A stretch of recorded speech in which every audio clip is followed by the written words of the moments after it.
show. Appreciate you joining us as always. If you're listening to this right now, and you have several ways that you can listen to the program, you can listen to it obviously on 95.9 FM WOL, and then of course on the AM channel 1450 AM as well.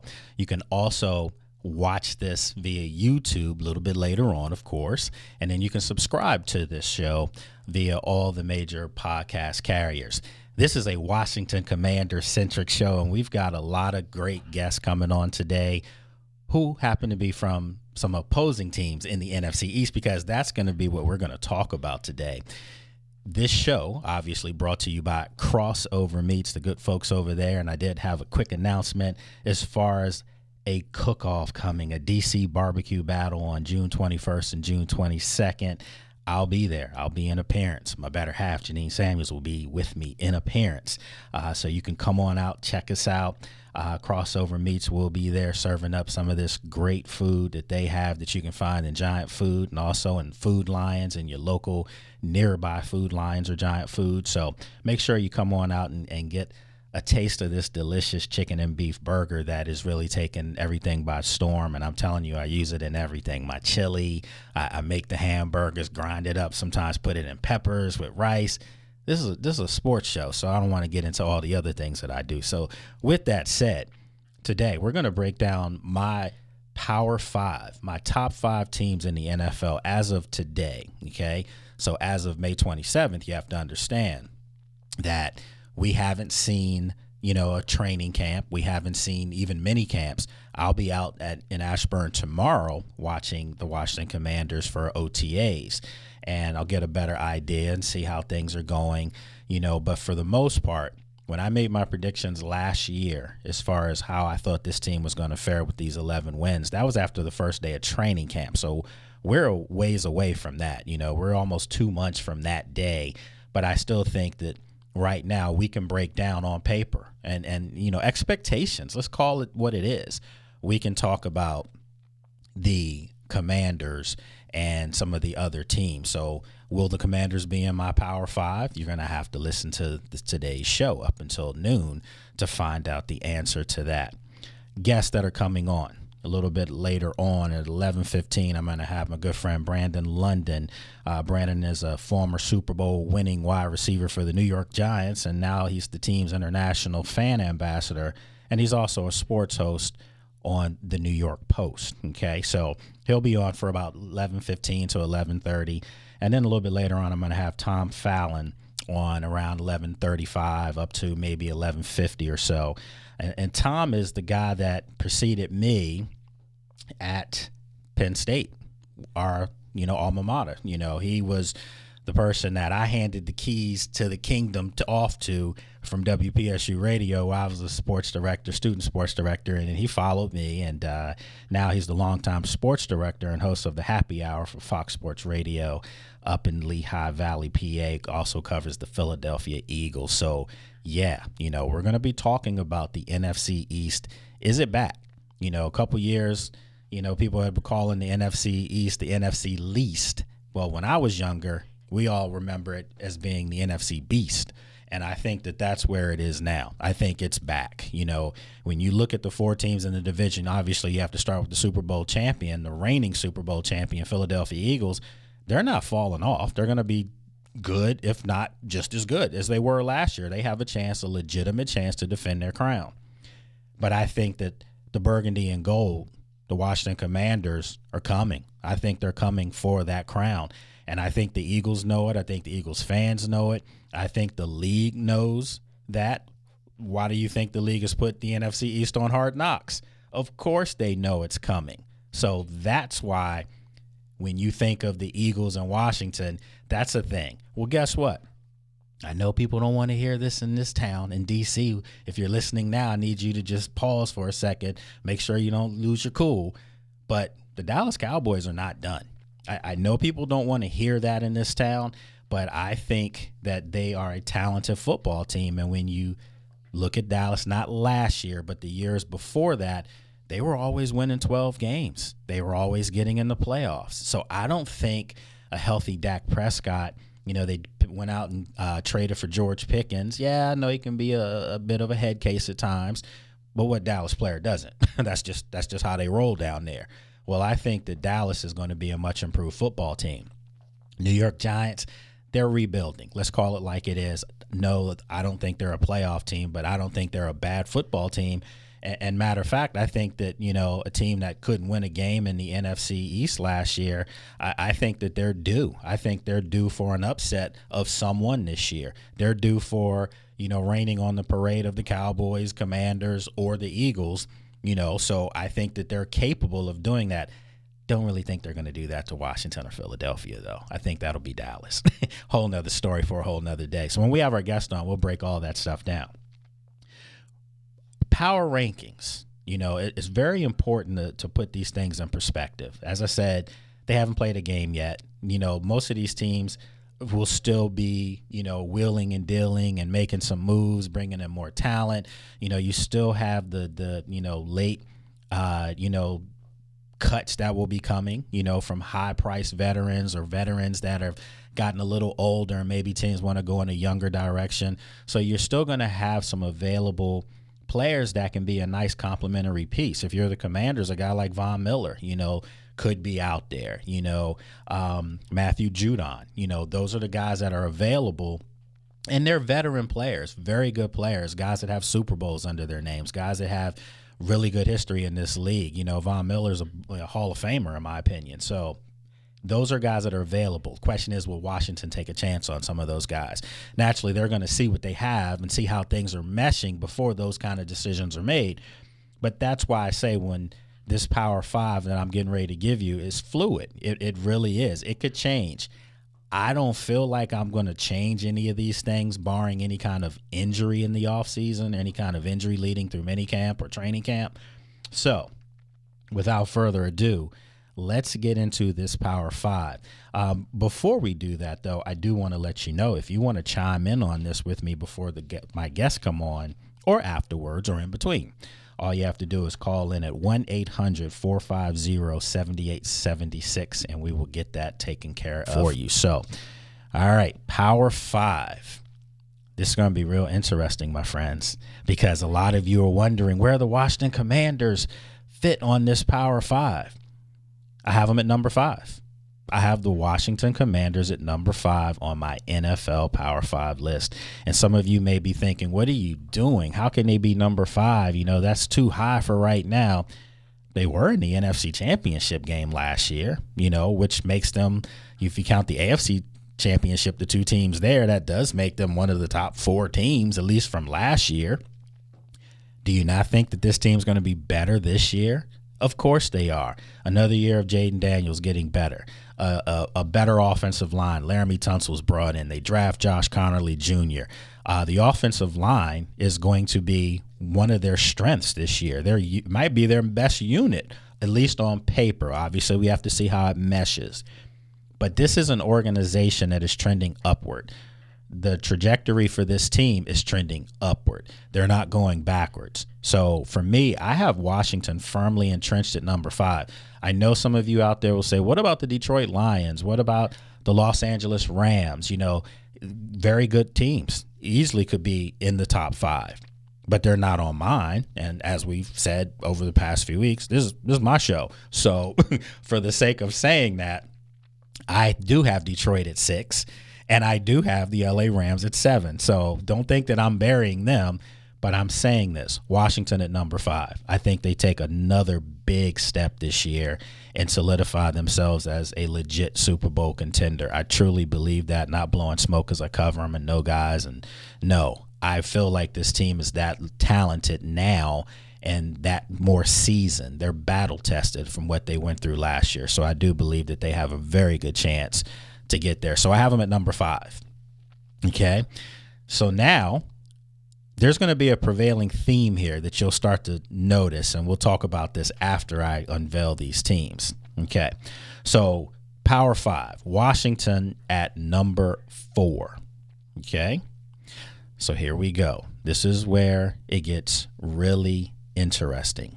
I'm going to flip-flop this stuff with you and play games with your minds a little bit. Number 2. Yeah, I'm not going to just go 5, 4, 3, 2, 1. I'm going to jump around for you. Okay, number 2, Baltimore Ravens. And you notice I did that because we kind of heard in Baltimore up there too as well. So Baltimore Ravens. I know some of you are saying, what do you mean that Lamar Jackson's never gotten to a Super Bowl? How could they be number 2?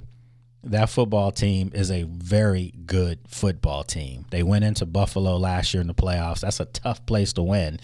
And they had an opportunity to win. We all know some drop passes here, some turnovers there, but they still were in that football game to the very end.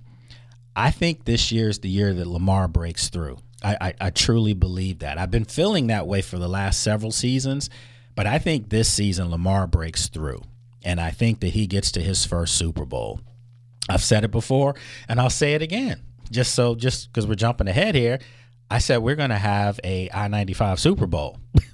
It's either going to be Philly and Baltimore or it's going to be Washington and Baltimore. Okay, so we're not going to go through that part yet. But I have Lamar Jackson and company at number 2. That's fair to say that. All right. Number 3 on my list, I have the Buffalo Bills. And I think Buffalo is another team. Josh Allen, I think they're right there, legitimately. I think that they're there. I think that Baltimore and Buffalo leapfrog Kansas City this year. That's just me. I think that is what's getting ready to happen. I think what the Philadelphia Eagles did to Kansas City kind of knocked the cloak a little bit. It kind of shook them a little bit. And I think that they're still going to be great because they have Patrick Mahomes, of course. But I think that Buffalo and I think that the Ravens leapfrogged them this year. So I have the Ravens at 2 and I have Buffalo at 3. At number 4, I was just talking about them. It's the Kansas City Chiefs. I have the Kansas City Chiefs at number 4 on my power ranking list. So now we can have some fun. Number 5, Washington. Number 4, Kansas City. Number 3, Buffalo. Number 2, Baltimore. And the number 1 team on my power list. I mean, come on. Do we need to really remind people of this? I know this is a Commander-centric show, and you don't want to hear it, but you should hear it because this is what this football team and the Commanders is gearing up towards to beat. And it is, it's the Philadelphia Eagles. They are the reigning champions. They should be the team that everyone is gearing up for, the team that everyone looks at how they build their team, how they do everything. And the Eagles just get it. They draft guys, they develop guys, they plug holes that if it's something that isn't a strength, they draft for it, or they'll find a free agent to fill a hole. Howie Roseman and company up there really get it done. And that's why I'm so intrigued and so interested in how Washington fares against them this year, because I think Adam Peters is right there with Howie Roseman. These guys just have a different eye for talent and structure and how they're putting stuff together. So I think Washington, ultimately gets to Philadelphia this year. They battle them, and we gave predictions last week. We're not going to do that. Your thoughts? Let me know. Also, you can hear this. I actually, posted this show live link on my IG account, so you can listen to it there as well. I already had someone reach out just now and say that they were listening through it through IG. So yes, you can do that. And the IG page is Lake Lewis Jr. Very simple stuff. What are your thoughts? What are your thoughts on this Power 5? Do you feel like it can be changed around? For everyone out there that's mentioning me, Detroit was the favorite to get to the Super Bowl last year before all those injuries happened, and they won 15 games and were the number 1 seed in the NFC. Well, Washington went into Detroit and beat them. I'm sorry. I understand that they had a lot of injuries, but cry me a river. That's just the way it goes. It's the NFL. You get hurt. Things happen. I know they had more of a historical rate of their injuries, but still, nevertheless, Washington went into Detroit, and they didn't really just beat them. They kind of, put the baby powder on their hand and slapped them. I mean, it was bad. So for me, that win for Washington over Detroit is the reason why I have them where they are, because they know that they can beat that team because they proved it. They've already done it. But Detroit's right behind them. Make no mistake about it. The other factor that, from a football standpoint, Detroit lost their offensive coordinator, Ben Johnson, who's now the head coach in Chicago, and they lost their defensive coordinator, Aaron Glenn, who's now the defensive coordinator. Who's now the head coach. For the New York Jets. So think about that. You lose two coordinators, two really good coordinators to head coaching gigs. You have to take a little bit of a step back. I'm not saying that they're going to take a step back of 4 to 5 games. It could be 2 games.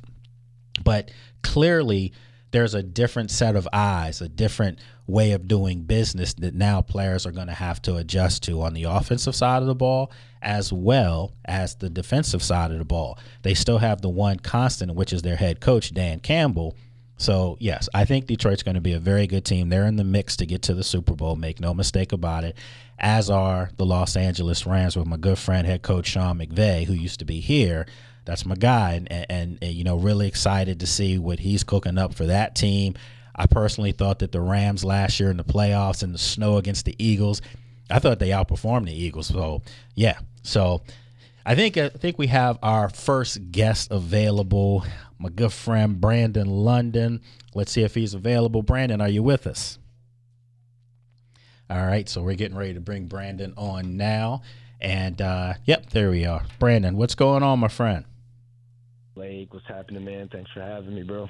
No problem at all. I'm actually was just in the midst of giving my Power 5, and we're boys, but the Giants weren't in that Power 5, and that's fine. That's fine because that is fine, man. Everyone down here, everyone up here knows and understands where this franchise is looked at in the terms of the NFL and internally here in New York City.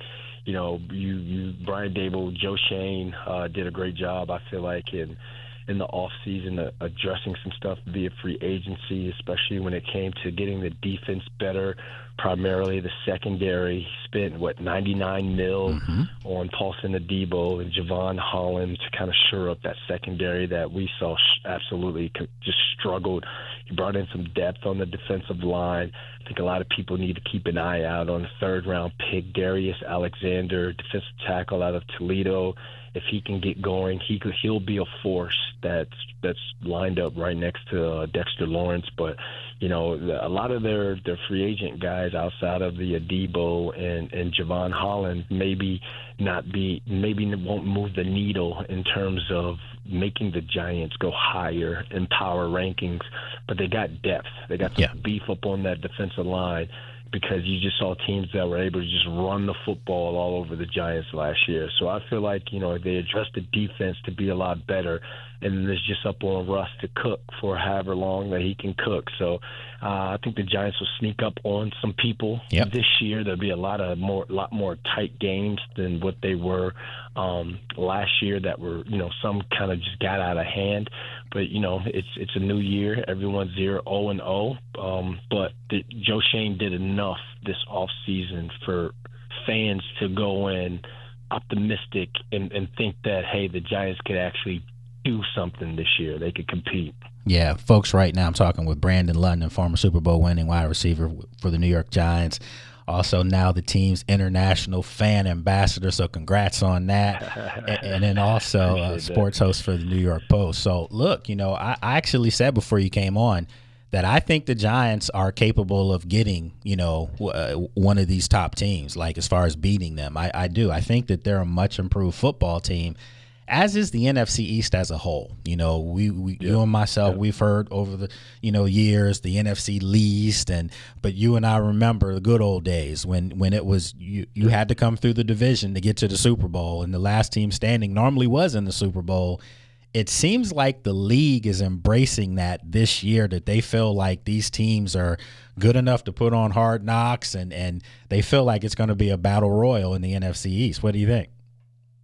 I mean, yeah, not only the quality of rosters that each team has, obviously head to toe. You got to start with the Eagles. You got, the Cowboys with Dak Prescott, CeeDee Lamb, and now they go and trade for George Pickens.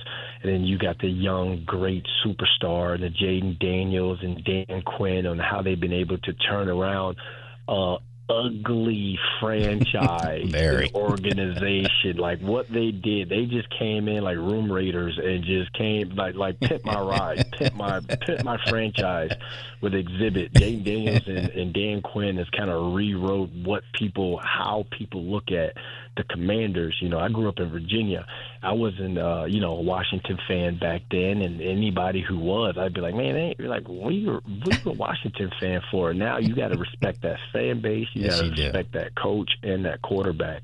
But just the fact that, the Giants, they're always going to come with the storylines that they have, playing here in New York and, obviously the losing seasons that they've had to kind of go through and endure. And then you got the Saquon thing. There's always some sort of storyline or punchline being written about this franchise. But now they want to be the ones that take that punchline and go punch people in the face. So the fact that Hard Knocks has made it about the NFC East, I think that's going to be great TV because this year is going to be so competitive from top to bottom. You just look at the Giants last year. Should have beat the Commanders on the road in Washington that first game. They were a drop pass away with the Cowboys. Mm-hmm. Yeah, so even at their worst, I don't even want to say the record again because I've kind of moved on. But even at their worst, they're still competitive games.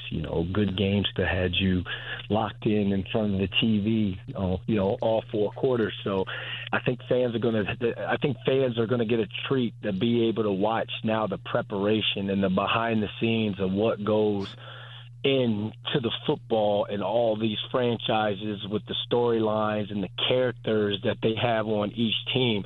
I think it's a great idea for Hard Knocks. Plus, if you're Joe Shane, you might be able to make a right out of a wrong because the last Hard Knocks did him dirty. Well, he better.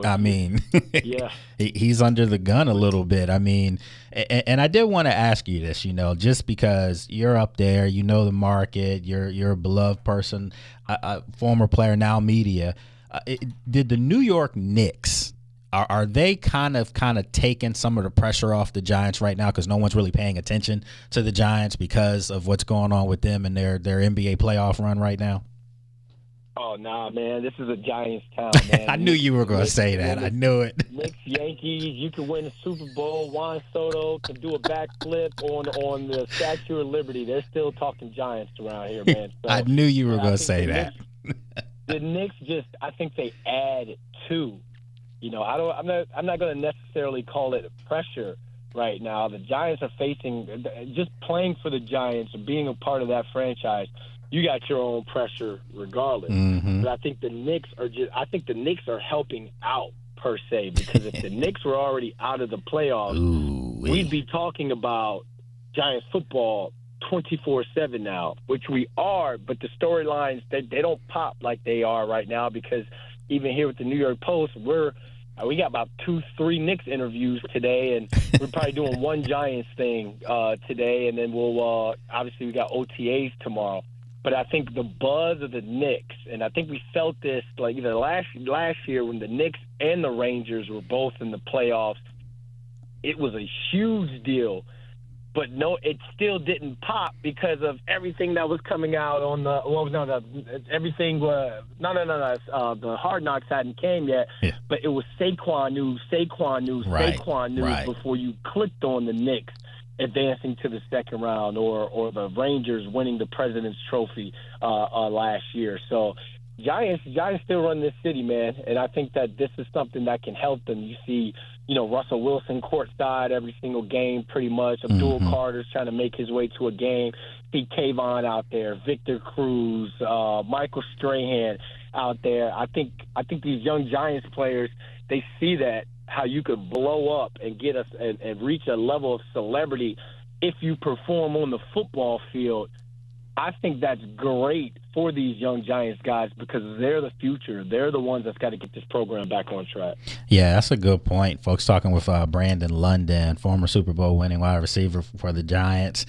He's now the team international fan ambassador and also a sports host for the New York Post. Now, when you look at the draft, I thought the Giants had a really good draft. I truly believe that. I think that they picked some really home run type of players. Obviously, Abdul Carter, he's from my school, Penn State alum there.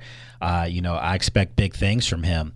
Do you feel like the defense is legitimately going to have to be, I don't want to put too much pressure on them, but with the talent that they have on that side of the ball, Javon Holland's a really good safety. I mean, he was a head wrecker down for the Dolphins. Do you feel like this defense has the talent to be a top 5 unit? And if they can be a top 5 unit, does that make life that much easier for whoever's going to be the quarterback, whether it be Russell Wilson, whether it be Jameis Winston, or even a Jackson Dart later in the year? Do you feel like the defense has to be the catalyst for this team? I think they have the top. I think they have the personnel and the bodies, the roster, the stars on defense to be a top 5 defense. But I think the Giants are going to have to play complementary football in order for them to be a top 5 defense. When you look at what they struggled at last year, remember, towards the middle of the season, they were tied for first in sacks. Dexter Lawrence, an interior defensive lineman, our current day Aaron Donald, the closest thing we can get to him right now, was tied for sacks with the league with 9 at some point. That's crazy. The Giants couldn't stop the run. Yeah. They could not stop the run, and the offense didn't do enough to put these other offenses in the position to where they had to throw. It's like the Giants offense had to, they could have gotten a couple more offensive touchdowns per game or more points on the board. Then on that, that 2nd and 8, that team they're not going to run the ball again. They got to throw it then because they're playing from behind. On the flip side of it, they were still running the ball and still getting about 4 or 5 a pop and putting the Giants defense in a bad situation to where it'd be about third and 3, 3rd and short, or at least 3rd and manageable. So you weren't able to get the most out of the Brian Burns and the Kayvon Thibodeaux. And then when they did throw the football, they struggled on the back end when it came to the secondary of making plays on 50-50 balls. And then there were some timely miscommunications that led to some wide open, conversions or touchdowns. So I think if the Giants offense can, get right and get solid quarterback play out of Russell Wilson, get some consistency out of that quarterback position, and they're able to score points to at least match what the other offense is doing, then that puts the Giants defense in a position to win, you're top 5. It's hard to be a top 5 defense, or it's hard to be an elite defense when you have to hold a team under 10 to 12 points in order to give your team a chance to win that game. Yeah. So I think this is a big year on Dable for whichever quarterback that he has back there. Obviously, Russell Wilson gets the nod and gets the start at QB1. I think he's going to get more out of a Russell Wilson than he did a Daniel Jones, but who's to say that's enough per se? So you're hoping Russell Wilson has some sort of Sam Darnold-like year, and you're hoping the Giants are in a position to where they don't force the hand to where people are applying pressure on Shane, Dable, John Mara to make a quarterback change. Because remember, Daniel Jones came in the 4th game of that season. It started that 4th game of that season against the Tampa Bay Buccaneers, I believe 2019, his rookie year. Yeah. You don't want to see Jackson Dart this year unless he completely lights it up to where you're like, oh, we got to get the rookie reps. Yeah. I'm okay with going through growing pains because this kid can slice and dice. I'm hoping, and Giants fans are hoping, that Russell Wilson gives the offense and the defense enough to where the defense can truly show their potential, because they weren't able to do that last season. And they got 10 times better this offseason than what they were last year. Well, I'll say this. If Jackson Dart is playing early, that means the season's not going so well, and we both know that. So you hopefully, if you're a Giants fan, you don't see him this year, because that means that Russell Wilson's actually playing good football. And I thought Russell played fair enough in Pittsburgh last year. I don't think he was their demise. It was just a list of things, a litany of things that were happening in Pittsburgh. But I think Russell Wilson could be a very good fit, for Daboll. I do. I think his style of play, the fact that he can move around out the pocket, that's a big thing when you go back to when Daboll was in Buffalo with Josh Allen. Josh Allen can move around with the best of them. So I do. I think the Giants look good here. So in about a minute or left here, folks, I'm talking with Brandon London, former Super Bowl winning wide receiver for the New York Giants, and also part of the New York Post. He's a sports host with them. Just in about a minute or so, I do want to get your take on just overall, what kind of expectations do you have? I know it's early. We're just in OTAs right now, for God's sakes, but just from a win-loss standpoint, do you see an improvement of maybe at least 2+ games, 3+ games for this football team? Oh, man. Absolutely. Okay, I think so. Call me crazy. I think this team has the ability, if obviously stay healthy, to go 9-7. I really That's do. fair. I have no problem with that. I have 8 wins for them right now, so we're kind of right there, and that's a big improvement from last year, though. Absolutely, and it's one of those. Brian Daboll could be up for Coach of the Year again if he's able to make that sort of jump. Remember, 2022, they had nothing. Yeah. And were able to win games. They beat the Packers on the road out in London. I mean, they won. They beat the Ravens. Down 10 points, 2 possessions in the fourth.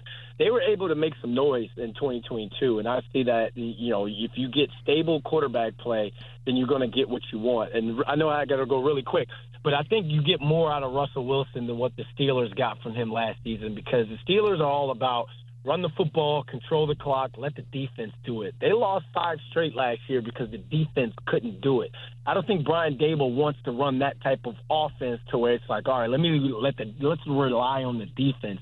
No, he wants to light it up. He's going to put Russ in some positions to throw the ball down the field. It's going to be on his receivers to make those 50-50 balls, to make plays down the field. But again, if they can get solid play, then they should at least be in that 9-7 type range.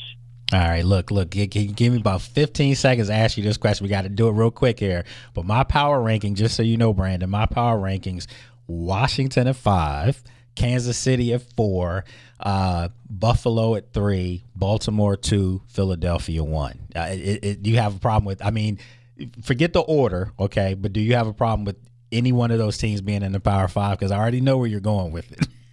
The media side of me is like, awesome. That's I'll check that off as the media side of me. The player side of me is looking like we ain't even been through OTAs yet, let alone training camp. You never know what's going to happen. So that's fair. The player in me is looking at that list like, okay, they're going to have to come see about me then, because I believe that my team is a top 5 team. So media wise, thumbs up. I'll retweet it.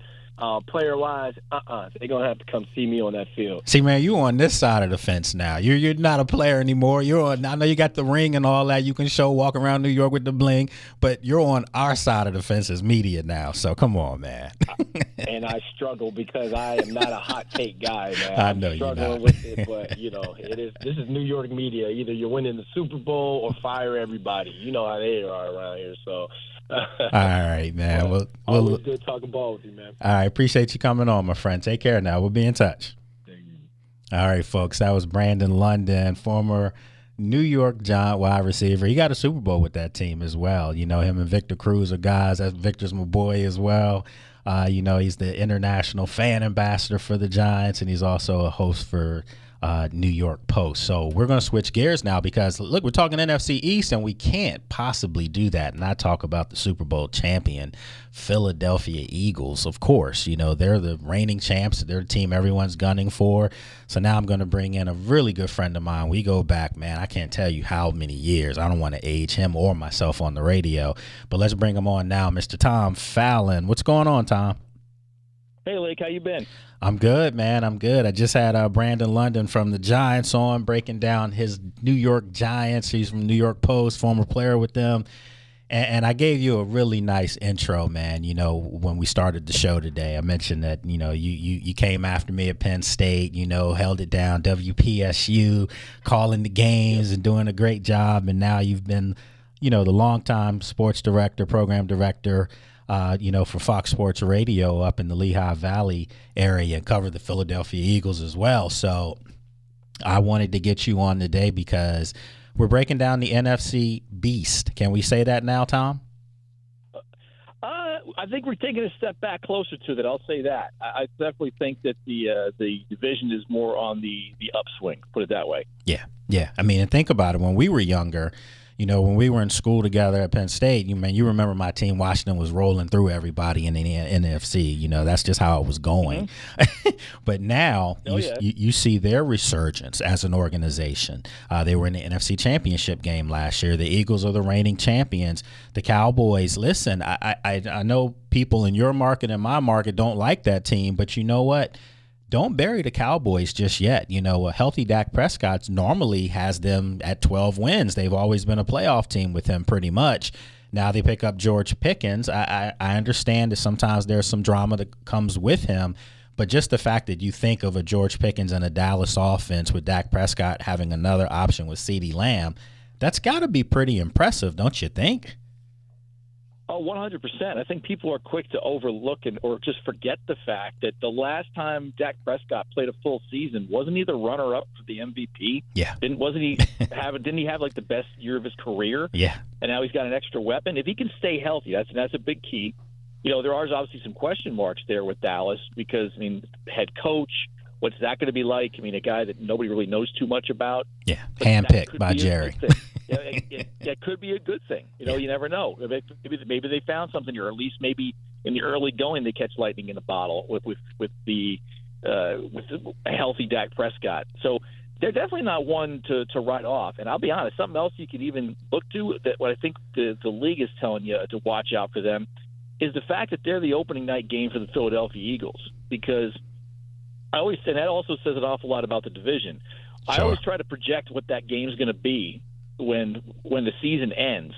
And I'm on record. Every year I point out that the one division that they will pick a division matchup for that next year a lot of times is the NFC East.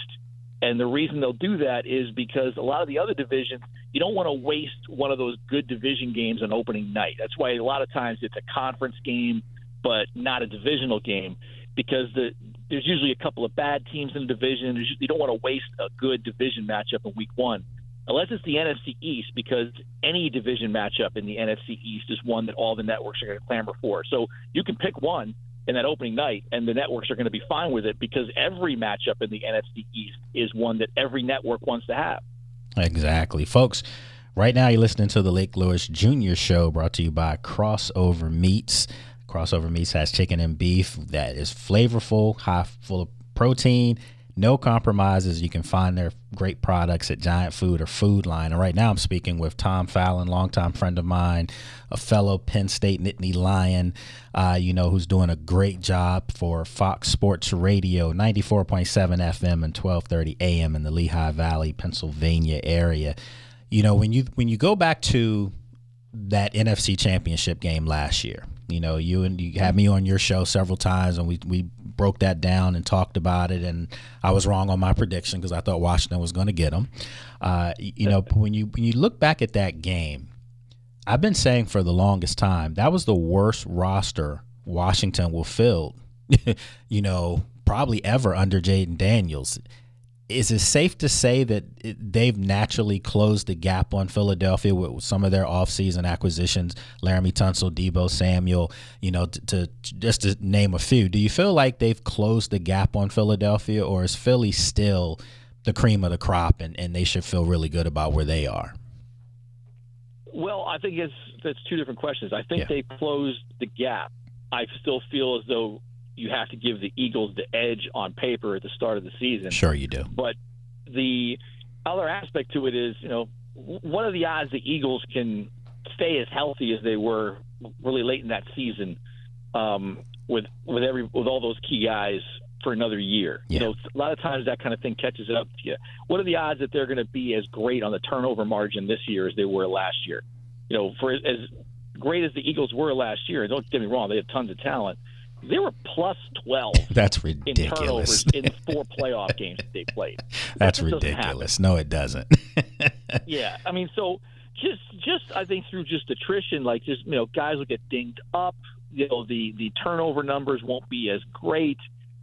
So closing the gap just also with the personnel moves that the Commanders have made helps. But I think the Eagles, while still a top contender and one of the favorites to win it this year again, are just going to have some just natural things that just you can't have that many things go in your favor 2 years in a row.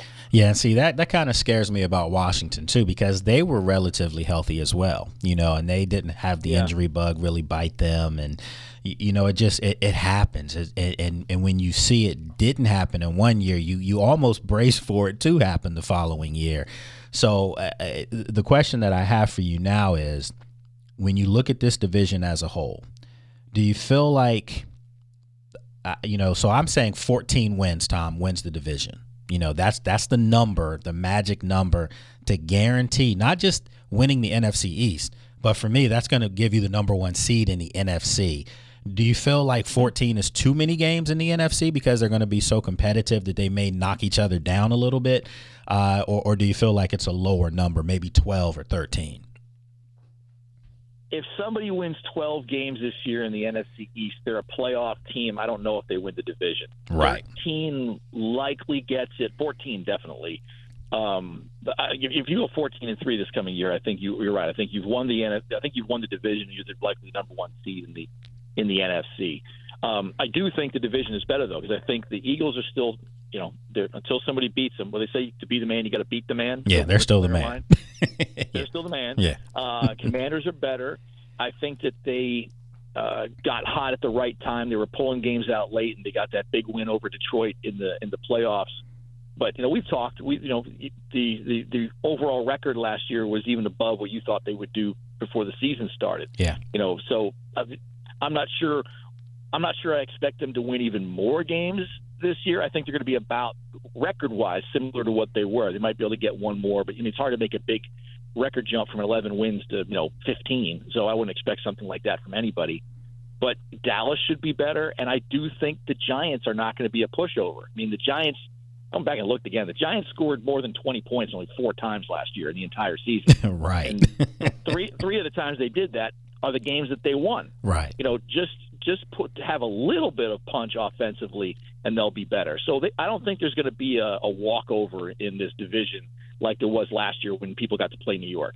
Do you feel like maybe this division could be this year's version of last year's NFC North? Because the NFC North was I mean, they were knocking each other off, week in and week out. And the Bears, they were much of a disappointment, but now they have a new coach and Ben Johnson, so I expect them to turn the corner. They invested a lot of money in their offensive line. So do you feel like maybe the NFC East this year kind of takes the reins a little bit from last year's NFC North? Possibly. In the NFC, yes. I almost kind of see it more as because I'll be honest, the NFC North it's got a couple question marks there. How much better are the Bears? What do the Vikings do at quarterback? J.J. McCarthy, right? As many games as last year. He hasn't played, we haven't seen him in the NFL yet. Period. I don't know what he is. Yep. The Lions are great. The Packers are going to be solid. I think the NFC East is likely the top division, at least on paper. I would think top to bottom going into the 2025 season, at least on the NFC side. Yeah, I totally get that. So now, I'm going to put you on the spot here. I know you're up there and you do the enemy line show, so now you're on an enemy station. But I do want to ask you, what is your overall take on the Commanders and how far could you see them going this year? I think the Commanders are a playoff caliber team. They're capable of getting in. They're capable of winning like they did last year. Mm-hmm. I don't know, because I think they overachieved at the end of last season. So I think having expectations of, we made it to the NFC Championship game last year. We made some upgrades. We should be better than that. We should go further than that. I don't know if they're at that point yet, because I think they went further than their talent had. You know what I mean? Last season. Of course. That's a great point. I give them credit for that. So if they get into the playoffs and win a playoff game, and then depending on the draw the next round, maybe they go out in the divisional round this year in a competitive game. I think some people, we look at that as a step backwards. I would look at that as what would be kind of the natural progression if you think back to where we were in August of 2024, that if you didn't know anything about how the 2024 season ended, I told you 2025 they win 11 to 12 games and they go to the playoffs and they win a game and they lose a tough one in the divisional round, I think everybody down in the D.C. area would have been like, oh, that's what 2025 is? That's great. But they might not be as accepting of that today because of how far they went in 2024. That's exactly what's the case, and I'm not even accepting of it, you know. And I've said that I think that this team last year I predicted they'd win 11 games, they won 12, so I was wrong by one game. But this year I do think that they are a Super Bowl contender. I truly believe that. The problem is the team that they have to get through is in their division, and it's the Eagles. And I think the Eagles are going to be just as good, if not better, than they were last year. I know the Eagles lost Milton Williams and, you know, Josh Sweat. I get it. They've lost some guys, but they also brought in some really good football players and had a really good draft, too, by the way, which Howie Roseman normally does. So it's going to be tough to pick the Eagles off. You just have to hope that they have a Super Bowl hangover. We've seen over the years some of the great teams just not do as well as they did, you know, the year before. But I think the Eagles are built to last. I think they're built to contend every year. And I think that they have a quarterback who, with his temperament or lack of temperament, if you want to say, he keeps it cool. And I think because of that, they're always going to have an opportunity to win football games. So, my friend, this was good, man. You know, I had to get you on, get your take on the Eagles team. You cover up there, and I did hear you slip up just now. I did hear you say, Tom, by the way, you did say to me that you know, Washington could get win a game and lose maybe in the divisional game. So that's kind of you telling me that you have no shot of them beating Philadelphia to win the division. Is that what you're saying? On paper right now, barring injuries, I got to put the Eagles as the favorite in the NFC East. Yeah, that's. I mean, what does it say? Also, to be the man, you got to beat the man. And right now, I'd say the Eagles are the best team I'd say the best team in the NFC. Outside of that, I think the Commanders could take just about anybody else. But in a 17-game season, you know, maybe they haven't climbed the mountain. They have that hangover and are a little full of themselves, and maybe the injury bug catches up with them, but short of anything along those lines, I think the Eagles are still the better team, yes. All right, good stuff, good stuff. All right, my friend. Well, look, I appreciate you taking time out of your morning to join us on here, and look forward to getting back on the station with you up there and on Fox Sports Radio. So appreciate you coming on. Appreciate it, Lake. Anytime. All right, take care. Folks, that was Tom Fallon, you know, the young man at the time. When we were younger, he followed me. I was a senior. He was a freshman. You know, he ended up following me, becoming the WPSU sports director and, you know, called Penn State football, the same thing I did before him. And, you know, we've kept in touch over the years, and he's doing a really phenomenal job. Matter of fact, his show, The Happy Hour on Fox Sports Radio up in Lehigh Valley, it's the longest running sports talk show in the region. So he's been doing it for a while, doing a really good job. So happy to see his success. So we've had two great guests on today. I mean, these guys came in and hit some home runs, you know, no pun intended, because it's a different sport, but let's just say they took one to the house. How about that? They took a kickoff back 100 yards. They did a great job. And, you know, this is the kind of stuff that we want to do on the show, get some insight from some guys that cover the other teams, you know, not just in the NFC East, but around the league. So as the season gets closer, we'll have many other guests coming on, other reporters, and not just that, but other players from other teams as well. So my Power Five, which we talked about, you know, all this stuff is just good love for the NFC East. You know, I'm so excited. I'm excited because as a journalist, I've seen some bad football in the division over the years. I really have. You always have one team that, you know, that year is better than everyone. But for the most part, it's been some bad football just from top to bottom. You never had Washington and Dallas really good at the same time. You know, you haven't had Philadelphia and Washington good at the same time. And now, you know, I feel like that's the case. I think you're getting ready to see some really good football in the division. And I'm saying it now. The winner of the NFC East, I predict, will be representing the NFC in the Super Bowl. And that's why I said to me, I think the Super Bowl is going to be Baltimore or Buffalo. I think those are the two teams that one of them gets there out of the AFC, and I think it's going to be either Philadelphia or Washington. So we have a lot of time to juggle that and talk about that and break that stuff down over the next several months, before the season really starts. But I'll be out at Ashburn tomorrow for OTAs. I'm excited to get out there. I think it's supposed to be some inclement weather, so if that's the case, we'll probably be inside the bubble. But I'm looking forward to being out there and seeing the guys and just how they're working. I was just out there a couple weeks ago for rookie mini camp, but now to see everyone together, to see how everyone's meshing together, and it's not an official practice, but OTAs have really taken on a life of their own in the NFL. It's almost become, I don't want to use the word mandatory because, it's not supposed to be mandatory, but it almost is, because when you're not there, and I know Terry McLaurin hasn't been there, and some people are like, well, wait a minute, why is he not there? Again, officially, it's not mandatory to be there. And I know he's trying to get a new contract. It's not really a holdout because he doesn't have to be there. Now, if it's mandatory minicamp or training camp and he's not there, then, there's a full-blown holdout. And I definitely do not think that's going to be the case. So before anyone thinks negative out of that, I don't think that's going to be the case. I think Washington and Terry get that thing done because they understand how valuable of an asset he is for this football team. If you would like to call in to the show, very simple. It's 1-800-450-7876.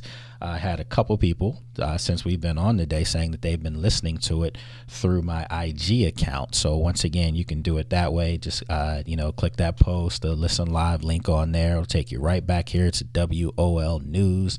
The great folks over here, greatly appreciative of them getting this program on to get it out to you, the listeners, throughout the area.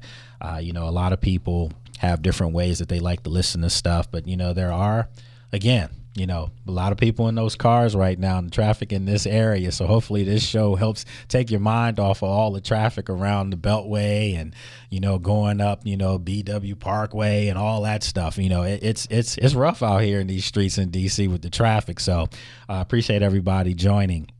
When we decided that we were going to kind of talk about the NFC East, I knew that there were going to be, a lot of growing pains with some of these teams, because some of these teams, you think about quarterback play.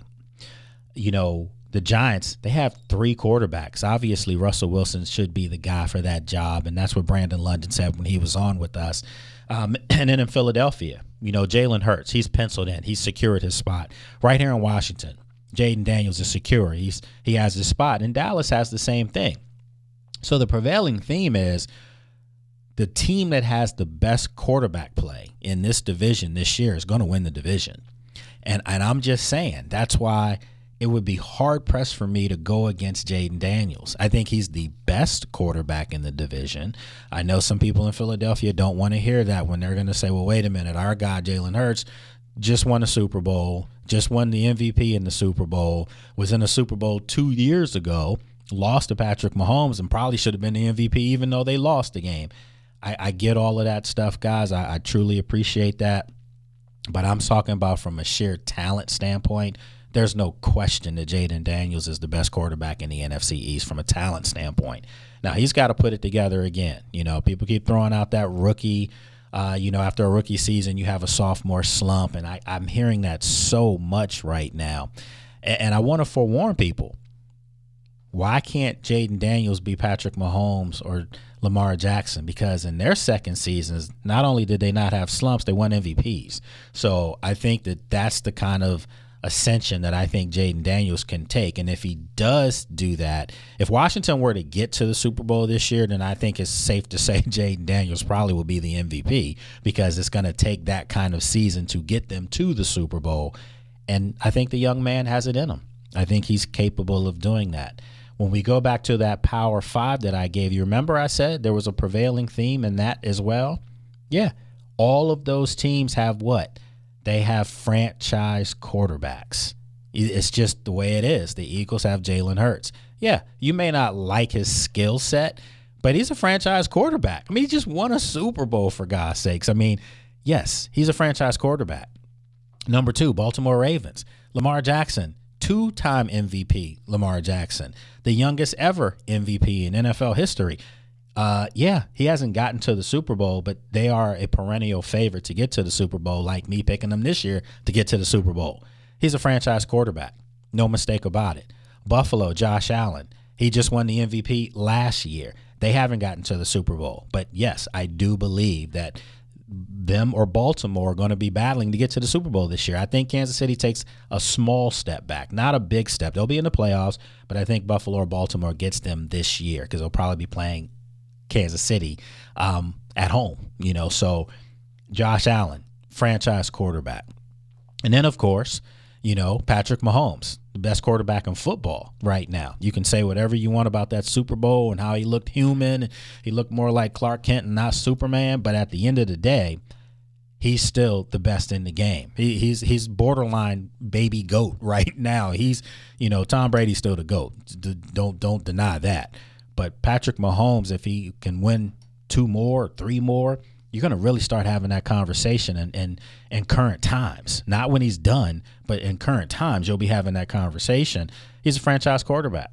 And then at 5, of course, the Washington Commanders. Yes, I have them at number 5 on my power ranking list if you're just joining us here on the Lake Lewis Jr. Show on WOL. I had Washington at number 5. And that's clearly not just because of Jaden Daniels, but, yeah, we're talking love here to franchise quarterbacks. Jaden Daniels proved it. He's a franchise quarterback. Barring injury, this guy's going to get better and better and better and better. And is he in the category of the other 4 that I just named before him? Maybe not. But you know what?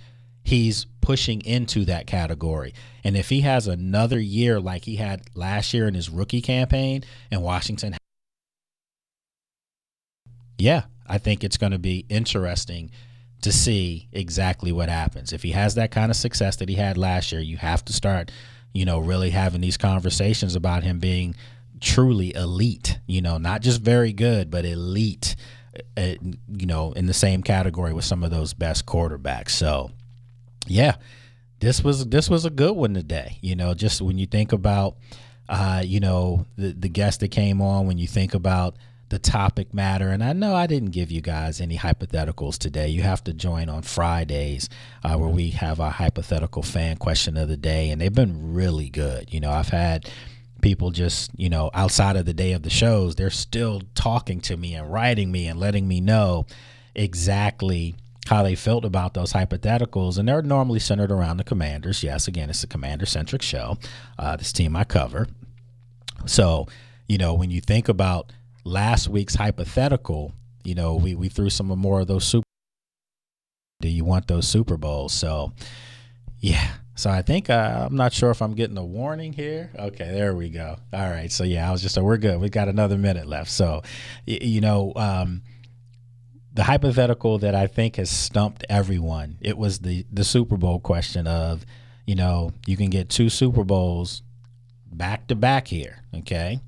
But then for the next 10 years, you're going to be terrible.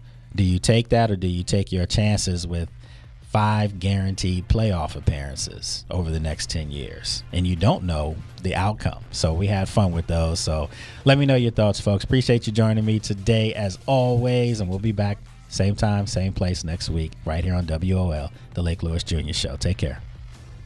Lake Lewis Jr. delivers the latest pro football updates, exclusive insider info, and everything you need to know about Washington's football team. Brought to you by Crossover Meats. Real meat made better. It's the healthier twist on burgers you love. Find Crossover Meats at Giant Foods and Food Lion, or visit crossovermeats.com. Don't miss the Lake Lewis Jr. Show, Tuesday at 11 a.m. on WOL.